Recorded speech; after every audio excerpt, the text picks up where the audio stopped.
So, essentially, by the terms of Section 93, the Motor Vehicle Transport Act, the question whether a person may operate the undertaking of an interprovincial carry of goods by motor vehicle within the limits of the province of Ontario is to be decided by a board constituted by the provincial legislature, and which must be guided in the making of its decision by the terms of the statutes of the legislature and the regulations passed thereunder, as they may exist from time to time. And so what we have here is the Ontario Highway Transport Board that is making decisions with regards to regulation of interprovincial carriers of goods. And this could be seen as a delegation of jurisdiction. But what's going on is the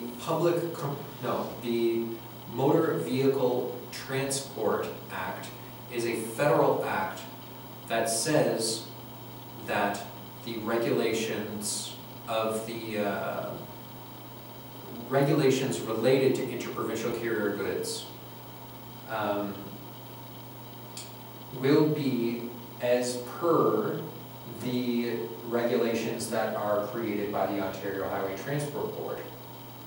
Now the difference here is, or I guess the distinction between legislative delegation and incorporation here is that the federal government maintains their power to revoke that incorporation. So there is no delegation of lawmaking power, but rather the adoption by Parliament in the exercise of its exclusive power of the legislation of another body as it may from time to time exist and is constitutionally, and that is held to be constitutionally valid. So, in a sense, they are abdicating their power, but they're doing it in a way which doesn't delegate their legislative jurisdiction, which is kind of a clever way of doing it. So, incorporation. I'm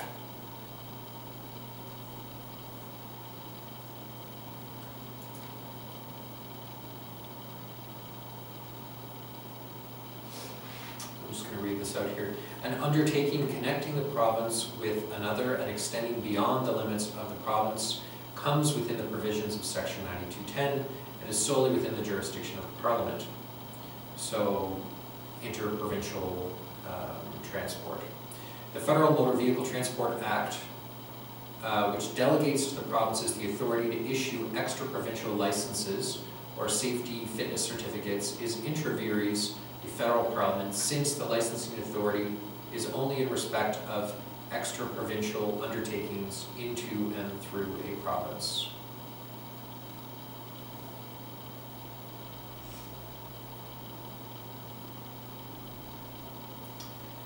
So the licenses that are issued through the Motor Vehicle Transport Act are related to extra-provincial travel and are thus intra vires to the federal government. And the fact that they are abdicating some of the power related to the details of this act to the Ontario Highway Transport Board is constitutional. So, conditional legislation, this is similar to incorporation, but basically it's that a statement that says Parliament's Act will only come into force upon the proclamation of a province's lieutenant governor, or that the federal law is conditional upon the existence of a provincial law, which is to say that the federal government creates legislation, but then the provinces get to choose whether or not they want to abide by it. The example here is the Lord's Day Alliance, a versus the Attorney General of British Columbia with regards to the Lord's Day Act, which prohibited all activities on Sunday, all commercial and sports activities, except where the province had enacted legislation. So, the federal legislation is conditional on the, I guess, non-existence of provincial legislation. Another example here is there's a prohibition on gambling in the criminal code unless permitted by a governor and council of the province. So the last example of cooperation between the federal and provincial government is executive federalism. So it's the process of intergovernmental negotiation that are dominated by the executives of the different governments within the federal system. It's the relation between the elected, appointed officials of the two orders of government. So they meet and they address common concerns and sometimes attempt to create uniform legislation, or discuss it anyway so that they can go back to their provinces and enact it. So the executive of the provinces, i.e. the premiers, perhaps ministers, and federal representatives get together and decide how they're going to deal with health, education. Some have criticized it as being anti-democratic because it's not coming from the citizenry, but according to a professor, this is what makes federalism work. The most prominent example of executive federalism is the First Ministers' Conference, but there's also a Council of the Federation biannual meeting. There are federal, provincial, territorial, ministerial councils that meet. There are senior officials meetings, regional meetings of premiers, and lots of informal interactions, like emails, phone calls, etc. So, just to review for a moment there, the solutions that they found in order to cooperate on matters that are exclusively in one jurisdiction or another are conditional grants, administrative delegation, incorporation, and conditional legislation. So we can move on to threshold issues. So some people will not be able to take their case hierarchically through the justice system. And one of the reasons for that is standing. You must have standing. And it is limited to ensure that litigants are not interlopers or to ensure that they are parties or interveners that have a genuine interest in the subject matter of the litigation or constitutional challenge or that issue.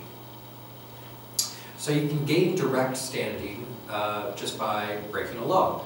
If you are charged for an offense, then you have standing, and you can challenge the statute is unconstitutional, or the part of the criminal code that you were charged under is unconstitutional. In civil law, you can argue that the right derived from law is unconstitutional,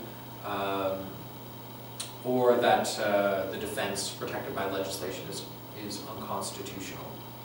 So if you have a legal suit between two parties, then they have standing.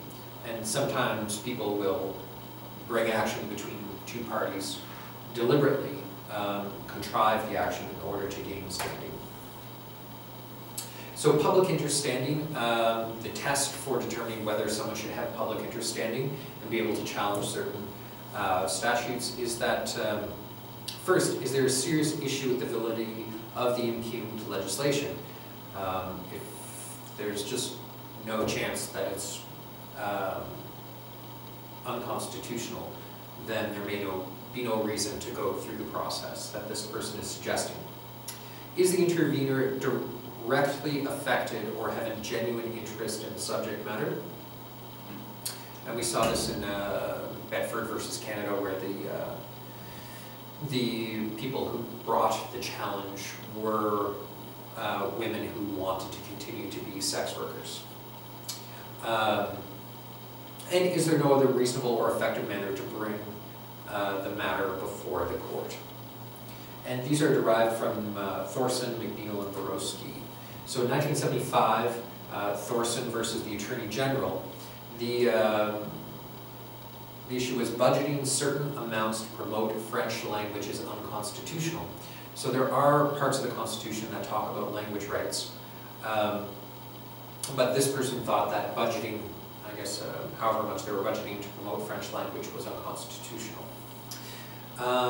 So can the issue be raised, and is this the proper person to raise the issues, was what they wanted to know in 1975. And yes, he was granted public interest standing. And they did this to recognize the right of the citizenry, and because the validity of, I guess, the legislation was in question.